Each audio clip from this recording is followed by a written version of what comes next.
las institucionalidades son históricamente acotadas, en definitiva, son, digamos, tienen un inicio que podemos determinar, se han ido modificando y lo mismo las disciplinas, ¿no? Cuando hay un librito así que trabaja, por ejemplo, sobre la biología y el surgimiento de la biología en el siglo XIX y que donde se dice, bueno, la definición de la biología tenía que ver con la ciencia de los seres vivos, entonces ahí hay un clivaje, digamos, o una definición. Bueno, lo inerte no forma parte de la biología y la biología solo se dedica a los seres vivos, pero la biología empezó a existir como tal en el siglo XIX, ¿no? Nadie antes no estaba delimitada como una disciplina o como un campo científico. Entonces, esto quiero decir que en nuestra dimensión temporal parece que nosotros tenemos que lo que recibimos transmitirlo, y a veces somos poco críticos de esos que recibimos y somos poco creativos en cómo lo transmitimos. Entonces, digamos, particularmente a mí me interesa esa relación de las artes visuales ampliada en un sentido de la cultura visual y de todos los artefactos e imágenes visuales, más allá de que los delimitemos en el campo del arte o no, el rol que cumplen en nuestra sociedad, cómo nos permiten entender el mundo, explicarlo, representarlo, en fin, qué uso también hacemos de esas imágenes. Hay un texto muy interesante que es de circulación muy restringida de Imanol Aguirre que se llama "Esto no os lo explico porque no lo vais a entender", y que cuenta la anécdota de un grupo de escolares o liceales que estaban en una exposición y que el monitor, el educador, en ese momento se saltea una parte de la exposición y les dice eso: bueno, esto lo vamos a saltear y no os lo explico porque no lo vais a entender. Entonces, digamos, funciona también esa cuestión del prejuicio y de decir, bueno, esto tiene una forma de entenderse y tiene un grupo que lo puede entender, y no tiene, por lo tanto, ni posibilidades alternativas de mirada, ni puede ser accesible a otras personas, porque creo que la mirada sobre esos asuntos, como sobre las artes visuales en general, está dominada por creer que el contenido, entre comillas, está o en la obra en sí, y uno tiene que develar ese contenido, o en la intencionalidad del artista que debemos descubrir. Y en muy pocas experiencias, en realidad, se centra en la capacidad creativa del espectador, digamos, porque probablemente en la mayoría de los casos sea imposible saber lo que, aunque el arte tenga parte de comunicación, digamos, sea imposible saber si el artista nos quiso decir algo, si efectivamente nos está diciendo algo, ni sabemos cuál es su intención. Y por otro lado, la obra en sí no tiene, a mi juicio, ningún contenido intrínseco. Podrá tener un tema eventualmente, pero no tiene ningún contenido intrínseco que debamos revelar. Entonces hay pocas experiencias, y creo que en educación se usa muy poco la cuestión de, bueno, digamos, cómo crear contenido a punto de partida de algo que está, en definitiva, que reconocemos que está legitimado, que reconocemos que puede ser importante, que reconocemos que tiene una distribución y una circulación como obra. Muy bien, sí. Aún sin discutir eso, podemos decir, bueno, ¿y esto cómo lo usamos creativamente? Porque hay una cosa del uso, digamos, ¿no? No del uso mercantil o del uso interesado, sino del uso que me permite generar un concepto diferente, producir una idea distinta, tener una visión del mundo o un acto sobre el mundo desde otra perspectiva, ¿no? Y eso nos obligaría también, y sería interesante, poner en práctica lo que muchas veces también se declara, que es cuál es el bagaje o cuáles son los conceptos con los que las personas llegan a enfrentarse a una exposición, a una obra de cualquier tipo, a una tecnología visual, porque es con lo que en definitiva en principio pueden operar, ¿no? Entonces yo en plan de anécdota siempre reproduzco muchas veces un diálogo con una profesora de enseñanza secundaria que estaba de primero de comunicación visual, de primero de liceo, de primero o segundo liceo, que presentó una clase sobre Van Gogh y alguien dijo, sí, yo conozco La oreja de Van Gogh, y entonces alguien dijo, no, Van Gogh era de los estudiantes, ¿no? Van Gogh era uno que pintaba sin oreja, y otro dijo, no, Van Gogh es La oreja Van Gogh, que son los españoles que cantan. Y la profesora me planteaba eso con un poco de desazón de que los chiquilines no conocieran quién era Van Gogh, pero en realidad me parece que la operación es al revés, digamos, es, bueno, si circula esa cuestión de Van Gogh, vamos a trabajar sobre eso y veamos qué tiene de interés Van Gogh, que no sea solamente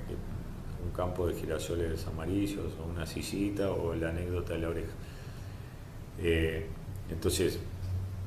digamos, me parece que hay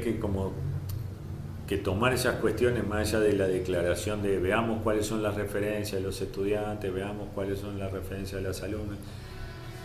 para poder pensar, bueno, a partir de esa referencia, ¿qué es lo que hacemos? Porque si no, la referencia termina siendo también una especie de pretexto para que aprendan lo que yo quiero que aprendan. Entonces, fuera de ese pretexto, descubrir también, bueno, cómo usamos, cómo partimos de esas referencias para que efectivamente esa gente sea creadora, digamos, ¿no? Más allá de que puedan recibir una información sobre alguien o sobre algo, digamos, ¿cómo hacer para que esa gente sea creadora, ¿no? Hay una película también muy interesante que se llama El jardinero, una película francesa que es de dos amigos que compartieron la escuela en un pueblo, digamos, en las afueras de París. Uno de ellos va a la ciudad y se vuelve un artista, digamos, con cierto éxito, expone en galerías, y el otro que queda en el pueblo es el jardinero, digamos, y trabaja como jardinero en el pueblo. Finalmente se reencuentran porque el que se había ido a París vuelve a su casa del pueblo y le encarga que le haga el jardín, y empiezan a conversar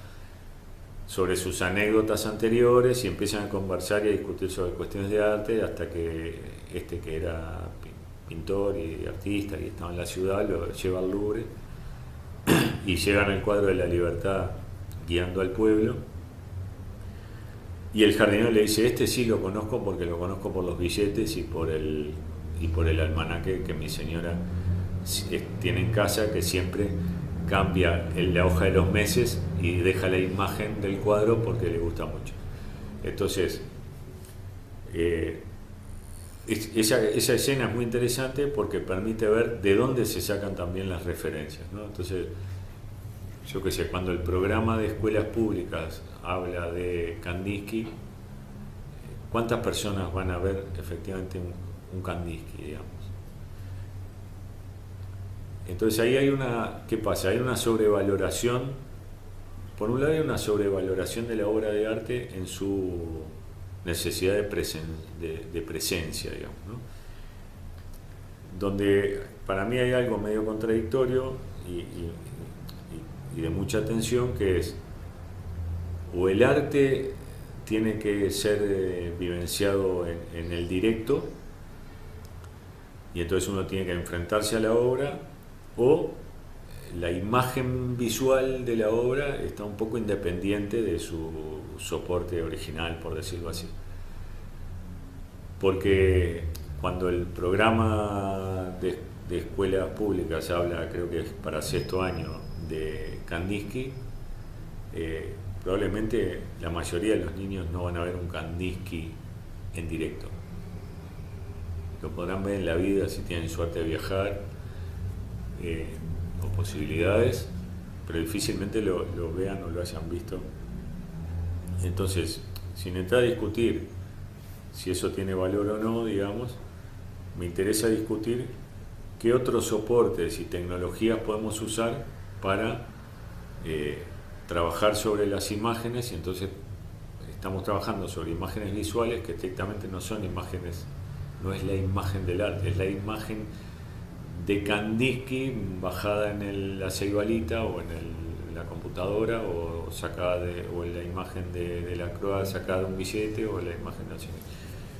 Si eso no tiene una cierta independencia, digamos, y se cuestiona un poco el directo, si no lo hacemos, digamos, vamos a quedar atados como una especie de contradicción, ¿no? Porque nosotros podemos ver Figari, podemos ver Barras, podemos ver Torres, pero claro, cuando tenemos que ver Kandinsky es un poco más complicado, o Picasso o Chagall o cualquiera de los próceres, de esos otros próceres que son próceres universales y ya no solo los próceres nacionales, ¿no? Entonces podemos ver los próceres nacionales, Burbich, Barras, Sáez, Petrona, todo eso. Los próceres internacionales raramente en este país y en este contexto se puedan ver. Eso puede ser una excusa interesante para revalorizar las imágenes visuales más allá de su soporte y de su original, digamos, y para discutir el original, digamos, que es algo que a mí siempre me ha gustado cómo lo discute o lo ha discutido José Luis Brea en sus libros, ¿no? En muchos de sus libros, desde el principio, digamos, de los 90, cuando él introduce o reintroduce la idea del aura de la obra, que lo toma de Benjamin, de allí hasta el final de sus últimos textos, porque Brea falleció muy joven, hace unos años, pero tiene una cantidad de textos que son muy interesantes, donde discute la idea del directo, la idea del original. Claro, cuando uno piensa el rol docente en educación artística, piensa estrictamente en eso que hablábamos hoy, o en el tallerista de artes, o en si el maestro, el profesor, la profesora lo puede hacer. Yo creo que hay muchos, deberíamos hablar ahí más que del docente de arte, quizás hay una parte que naturalmente es de los docentes de arte, pero yo creo que hay que ampliar ahí el espacio de la educación artística y pensar en educadores de arte, digamos, que tengan asignados como diferentes roles, ¿no? Y diferentes lugares y diferentes posibilidades, y donde cada uno va a tener como la importancia del lugar que ocupa, ¿no? Entonces, por ejemplo, yo voy a una feria cerca de mi casa donde en el puesto donde yo compro hay una persona, Enrique, que es muy lector. En su día libre de la feria va a librerías de viejos y compra libros usados que le interesan y no sé qué, y cosa que no es habitual, para sus compañeros y para los otros feriantes es un tipo diferente en esa actuación, y él presta los libros y le prestan y los lee y los comenta. Entonces tiene un espacio, digamos, de discusión con los clientes o de conversación con los clientes, que no solo es el fútbol o la política del momento, no sé qué, sino que tiene que ver con otras cosas de su interés personal. Él tiene como ahí otras cosas de su interés personal, ¿no?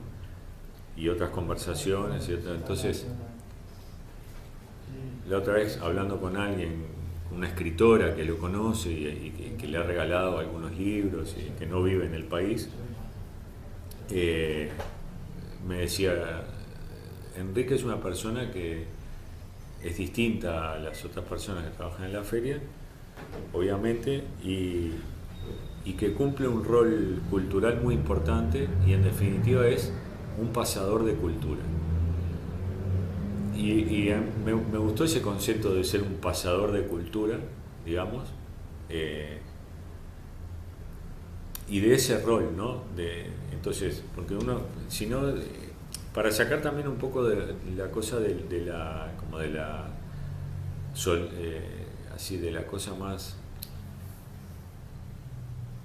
diría, dura de lo institucional, o solemne solemne de lo institucional, ¿no? Entonces se puede ser también un paseador de cultura desde lugares más modestos, digamos, ¿no? Y cumplir un rol que tenga esa pretensión, digamos. Bueno,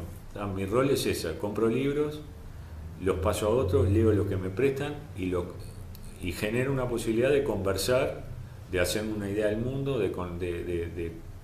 lo histórico, de lo actual, de hipótesis de lo que va a pasar, digamos, de conversar con otras personas. Entonces, me gustó cuando hablando con ella, que también lo conocí a Enrique, le compra el mismo puesto, a pesar de ser alguien que vive en el exterior, me dice, Enrique es una figura muy importante y muy interesante porque es un pasador de cultura y se necesita ese tipo de gente.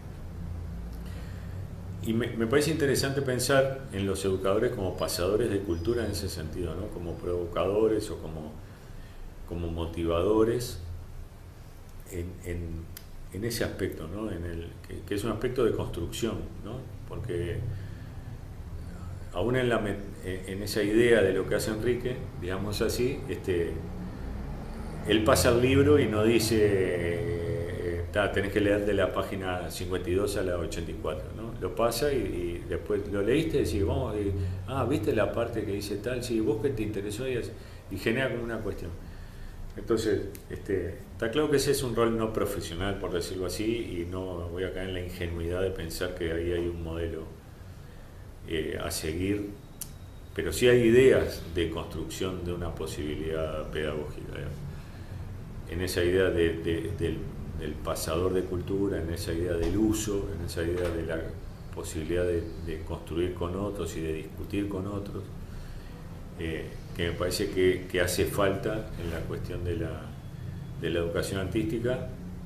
porque hay muchos espacios para ser pasadores de cultura en educación artística y educadores en artísticos o en artes visuales, digamos, que aún no están siendo ocupados en muchos medios, digamos, institucionales y más solemnes, si se quiere, y más duros y más digamos, reglados, pero también en otros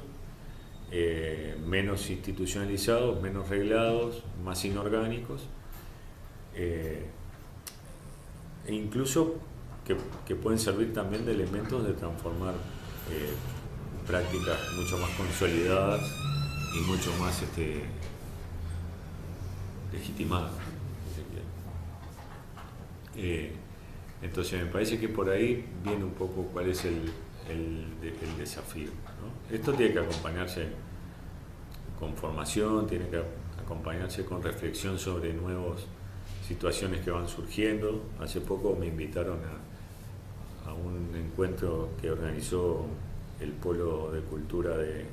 Regional Este de la Universidad, que dirige Hugo Schubert, sobre inteligencia artificial y arte. Y ahí era una cosa bien interesante, porque en realidad en muchos casos parecía que se estaba discutiendo la posibilidad de la inteligencia artificial en las artes visuales desde una construcción básicamente moderna de la concepción del arte. Entonces, algunas cosas eran, bueno, si yo cargo una máquina, llamemos, con la capacidad de procesar datos de determinada manera y le cargo cierta información, puedo lograr que la máquina me haga un Van Gogh o que me haga un Chagall o que me haga un Degas o que me haga lo que fuera. Bien, pero eso no es utilizar la posibilidad de la inteligencia artificial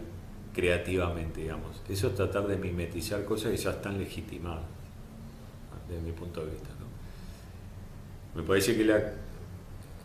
empiezan a haber también otros desafíos que tienen que ver con las tecnologías, que cambian el lugar de lo profesional, que cambian el lugar de donde se produce la relación, digamos, con los aparatos, con los artefactos visuales, que cambia la condición de lo profesional, porque como dice Juan Martín Prada, hay una cuestión interesante de cómo se estimula el amateurismo, digamos, y eso lo podemos ver cada uno de nosotros, digamos, cuando hace 30 años o 40 años las fotos de un cumpleaños se llamaba el fotógrafo o los que podían llamar a un fotógrafo, o había alguien que se encargaba de sacar las fotos del rollo de 24 o de 36 lo más profesionalmente o de manera más competente posible. Y había una condición profesional de la fotografía, y ahora lo que se estimula es justamente lo contrario, y lo que se celebra es la condición amateur de la fotografía, ¿no? Entonces, e incluso de la selfie como producción de autofotografía, digamos así, ¿no? O de autorretrato, si se quiere, o como un formato de autorretrato, pero que tiene una condición amateur, digamos, que cualquiera la puede hacer. Entonces, porque los aspectos formales no son relevantes, los aspectos técnicos ya están, entre comillas, solucionados. Después de la selfie, aquella famosa de Obama con la ministra, creo que era finlandesa, primera ministra de Finlandia,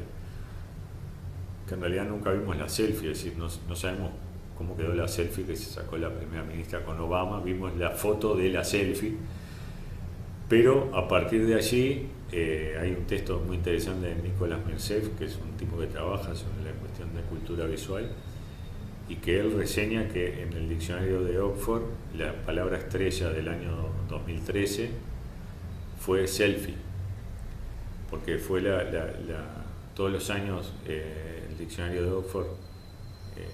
digamos, declara una especie de palabra estrella como la más novedosa, la más buscada, la más usada, la más no sé qué, y en ese año fue la palabra, justo coincidentemente con la selfie de Obama con la primera ministra de, creo que era de Finlandia, de Finlandia, la palabra selfie fue la palabra estrella de ese año. Entonces, eso tiene que ser incluido en la educación de las artes visuales, digamos, que tiene que ver con la producción de lo visual, tiene que ver con la circulación de lo visual, aunque nosotros nos ubiquemos en posturas más tradicionales, digamos, porque uno podría llevarlo a pensar que tiene que ver con el autorretrato, digamos, y con las formas del autorretrato. No el autorretrato de la pintura del siglo XVII, XVIII o XVI, sino con un formato autorretrato por medio de otra tecnología, con otra disposición en lo social, con otra disposición de la circulación, con otro uso, con otros intereses, en fin, pero se le puede encontrar cierta forma de linealidad y también cierta forma de ruptura. Me parece que por ahí está lo interesante. Hay un problema ahí con el lugar de los alumnos, digamos, o no un problema. Yo creo que el desafío es, digamos, tratar de ver qué tipo de alumnos tenemos y en qué lugar los tenemos, digamos, ¿no? Hoy la información está muy disponible, de cualquier tema que hablemos es muy fácil googlearlo para confirmar lo que nosotros decimos o lo que nosotros mostramos o para agregarle cosas. Por lo tanto, la posibilidad del engaño, entre comillas, está muy disminuida, digamos, por lo menos del engaño del docente. Podrá haber otros engaños de otros ámbitos. Entonces yo creo que hay que las tecnologías usarlas a favor del acto educativo, no a favor del docente, digamos, o a favor del alumno, sino a favor del acto educativo, e incluir esas posibilidades, ¿no? Yo he hablado con niños de 9, 10 años que van a visitas de museos y se aburren y no les interesan y se sienten agobiados porque no los dejan moverse, porque no los dejan, y no niños hiperkinéticos, digamos, niños interesados, digamos, niños de los que la escuela diría son buenos alumnos y buenas alumnas, y que el museo los agobia, las exposiciones los agobian porque no los dejan moverse, porque no los dejan tocar, porque se tienen que mover en bloque, porque no pueden salirse de ciertas... entonces, digamos, ahí tenemos que encontrar otras maneras que a veces no son heredadas sin mucho sentido, ¿no? Entonces yo creo que hay que, también cuando se habla de formación de públicos en un sentido bien amplio, creo que la educación artística en el sistema educativo formal tiene que formar ciudadanos, digamos, ciudadanos hacedores, ciudadanos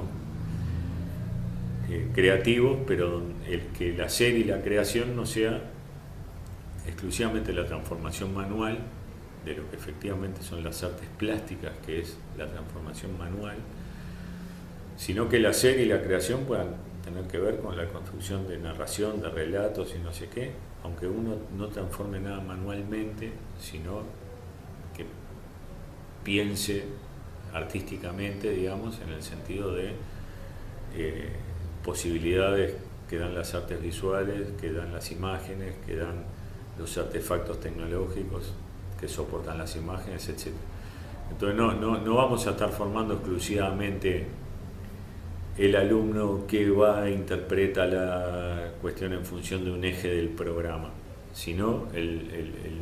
las personas, digamos, y los ciudadanos que van a tener una posibilidad en el museo, que van a tener una posibilidad en el centro cultural, que van a tener una posibilidad en la exposición y que van a ser capaces también de demandarle a la institución cosas diferentes, digamos, ¿no? Y no solamente a aquellos que están acostumbrados a demandar o a comportarse de la manera en que están acostumbrados a comportarse, ¿no? Entonces, cuando hay digamos, cuando hay necesidad de construir sobre posibilidades para los estudiantes, sobre posibilidades para los alumnos, tenemos que pensar en cómo trascender el ámbito institucional y decir, bueno, de qué manera esto que se está aprendiendo acá se relaciona con otros espacios que también hacen a la cuestión de lo artístico y que van a ocurrir fuera de la escuela o fuera del museo. Nosotros hicimos un proyecto en 2006, 2007, por allí, las maestras identificaban con las que trabajamos, eran en torno de 16, básicamente maestras, todas mujeres, y curiosamente